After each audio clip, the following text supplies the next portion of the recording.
বন্ধুরা দেখেন কিভাবে জাপানের মানুষরা চাকরি ইন্টারভিউ নেওয়া হয়। আরে কি স্যার, আপনি এতগুলো টাকা নিজে থুই দিয়েছেন কেন? আরে সিকিউরিটি গার্ড, তুমি কথা বলবে না, চুপচাপ দেখো। আরে যা, স্যারের মাথা নষ্ট হয়ে গেল নাকি?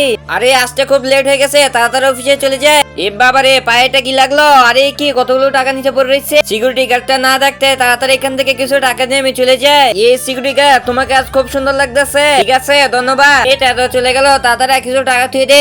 আরে বাবা, অফিসটা কত সুন্দর। অফিসে চাকরি হলে আমার ভাগ্য খুলে যাবে। এই যে সিকিউরিটি গার্ড, তুমি কেমন আছো? আরে বাবা রে, কতগুলো টাকা আমার চোখের সামনে পড়ে রয়েছে। কিছু অভিনয় করে টাকাগুলো উঠাই নিয়ে যায়। এই সিকিউরিটি গার্ড, তুমি আমাকে ফালা দিছো কেন? নিজে টাকার জন্য পড়ছে, আবার আমাকে দোষে। আরে বাবা রে, কত সুন্দর অফিস। এই অফিসে আমার চাকরি হলে আমার মাকে চিকিৎসা করাতে পারবো। তাড়াতাড়ি অফিসে চলে যাই। আরে কি পায়েটা কি লাগলো?